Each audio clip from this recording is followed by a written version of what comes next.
നമസ്കാരം. Sreebhadra astro media YouTube ചാനലിലേക്ക് എല്ലാവർക്കും സ്വാഗതം.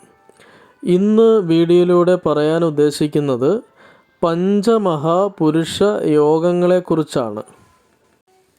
പഞ്ചമഹാപുരുഷ യോഗം എന്ന് പറയുമ്പോൾ അതിൽ രുചകയോഗം വരുന്നുണ്ട്, ഭദ്രയോഗം വരുന്നുണ്ട്, ഹംസയോഗം വരുന്നുണ്ട്, മാളവ്യയോഗം വരുന്നുണ്ട്, ശശയോഗം വരുന്നുണ്ട്.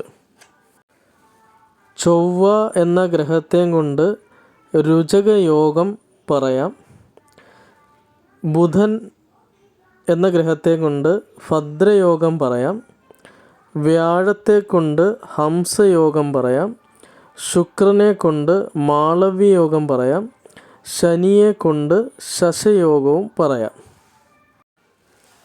ഈ 5 ഗ്രഹങ്ങളും തൻ്റെ ഉച്ചരാശിയിലോ സ്വക്ഷേത്രത്തിലോ കേന്ദ്രഭാവങ്ങളിലായി നിന്നാൽ ഈ യോഗം അനുഭവത്തിൽ വരും.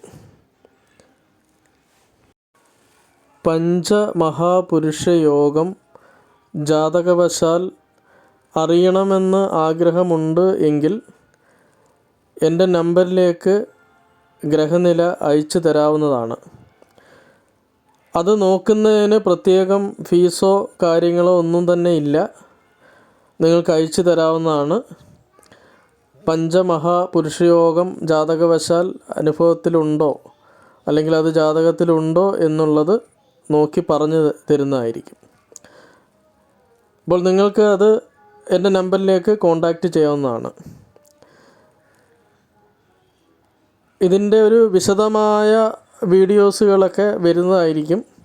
അപ്പോൾ ചാനൽ ഇതുവരെ സബ്സ്ക്രൈബ് ചെയ്യാത്ത എല്ലാ ആളുകളും സബ്സ്ക്രൈബ് ചെയ്യുക. തുടർന്നുള്ള എൻ്റെ വീഡിയോകൾ നിങ്ങൾക്ക് നോട്ടിഫിക്കേഷനായിട്ട് ലഭിക്കാനായി തൊട്ടടുത്തുള്ള ബെല്ലൈക്കൺ അമർത്തുക.